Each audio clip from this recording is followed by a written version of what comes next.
For latest updates, subscribe to our channel and press the bell icon.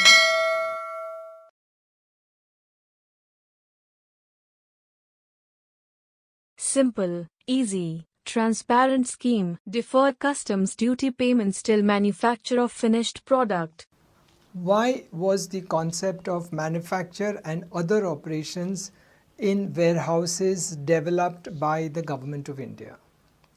It's very interesting to see these regulations and to understand what they are going to achieve. The first is that there is no geographical limit of where you can set up the unit. A single application would get you the permissions for these operations. It would give manufacturers an improved liquidity because there is a deferment of import duty and there is no interest on the deferred duty. There are no time limits also on the deferred duties.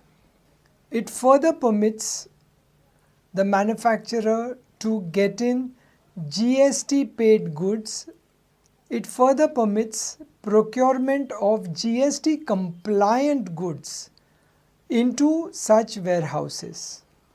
It further gives you a single digital account for ease of working and maintaining the records. Most importantly and interesting is that there are no limits. Like the earlier regulations, there are no percentages about how much can be taken out of the factory for domestic consumption, how much for export purposes. So you can even do the entire manufacturing of your domestically to be sold goods in such warehouses and take the benefit of deferred payment of customs duties. So it is highly recommended that every manufacturer examines these regulations, examines the viability of these regulations for his or her activity. As long as he has a good import component going into the manufacturing, this could be a game changer for your organization. It's also interesting that these regulations cover both capital goods and raw material. So you could import your entire capital goods without payment of customs duty, use them for manufacture of articles which may be sold either in the domestic market or may be sold internationally by not paying the customs duty at the time of original import. It's also very interesting that an existing unit in the domestic tariff area can also move applications to get himself such permissions and licenses on his existing unit. There is no need for you to set up a new separate unit to do these activities. It's also very interesting that when you take a permission under such sections and such regulations, your factory is not under a daily control of the customs, but there are very specified activities within your factory which have to be under the control of customs. So it's a model where a lot of your activities you take without having to take specific daily permissions or sanctions, and there are very specific activities where you have to take permissions from the proper officer or the bond officer who shall be appointed for your warehouse. It's also interesting to note that the regulations don't specify a lot of things.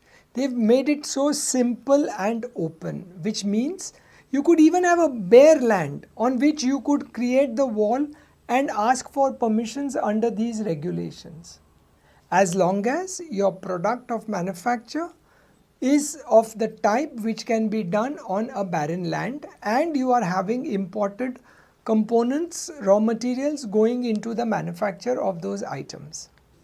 Another innovative thing that has been done is that there is no concept of renewal or validity, and your permission remains valid unless it is cancelled or surrendered by you. So there is no requirement of filing an annual return. There's no requirement of saying that these regulations are valid for 3 years, 5 years. No, once you've been given your permissions, that permission is valid till it is cancelled or surrendered by you. They have taken the trust regime further, and they have not specified how frequently or how often or with what within what period would the unit be audited. They have only said that we will have an audit based on risk criteria. So it dependent on your operations, dependent on your compliance levels, dependent on the way you are conducting yourself, you may even not have an audit for 12 months or 15 months, and in case the risk criteria of the way you are acting is high, you could have a more frequent audit. So it all depends on the licensee as to how he is going to view these regulations. What can be considered worrisome over here? What can be considered worrisome over here is that when you have capital goods which you imported and took into such a warehouse, at the time of expanding, you will have to pay the duty which was deferred at the time of original import, and no depreciation will be given to you on that capital machinery. Operation of the other schemes and the other facilities given by the Ministry of Commerce would continue. So just because you are taking benefit of this, your EPCG or any other benefits that you may be taking, MEIS, presently SEIS, all of it is permitted. Contact your licensed customs broker for registration of your factory. For detailed learning of all logistics subjects, visit www.logiveda.com.